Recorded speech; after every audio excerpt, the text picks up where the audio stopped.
The Rising Fawn Jane Doe, identified as Stacy Chahorski. Stacy's family hasn't said a lot about Stacy's life or circumstances, but we know the 19-year-old young woman was officially reported missing in January of 1989, which was 4 months after she had last contacted her family or friends.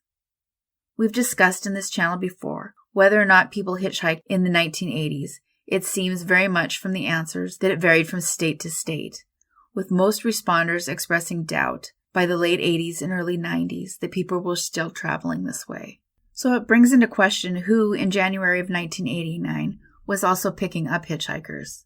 It used to be far more normalized, and more people would stop and pick them up, which I imagine made it a lot safer.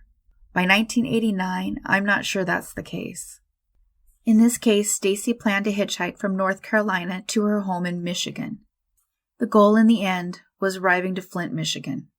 Unbeknownst to those who know her, in December of 1988, the Dade County Sheriff's Office and the Georgia Bureau of Investigations found themselves responding to a scene of a body located about 5 miles from the Alabama state line on I-59 in the northbound lane near Rising Fawn in Dade County, Georgia.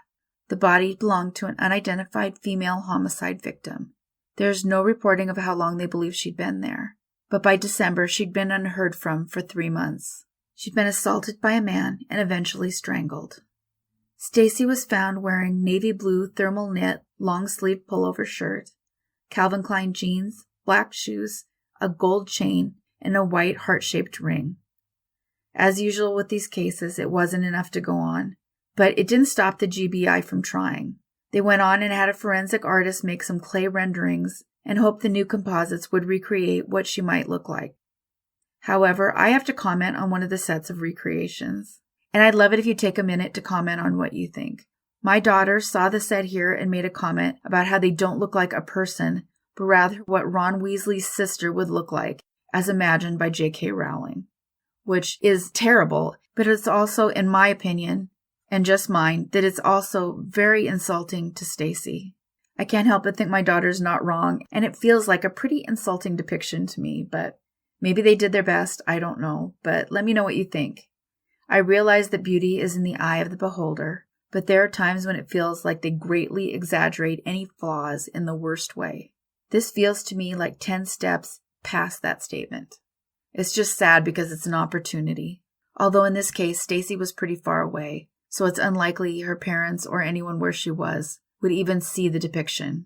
Later on, there would be better depictions done. Larry Dwayne Hall was named as a suspect in this case, according to one news article from Radford University. Hall is speculated to be responsible for the disappearance of up to 45 women during the 1980s and the 1990s. Eventually, the GBI began looking into and taking advantage of new DNA technology, with the hopes that this might lead to the identity by building a family tree. In this case, it's Othram Labs that we have to thank for this identification. It was with this that led to the final confirmation in March of 2022, confirming that the Rising Fawn Jane Doe was in fact Stacy. Stacy went unidentified for 33 years. Had she lived, she would be 52 today.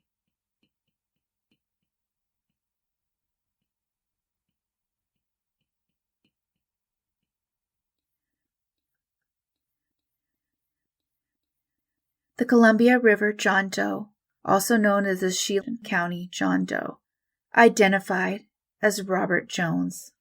Robert Jones was a 76-year-old man who was homeless, living in Chelan County, Washington.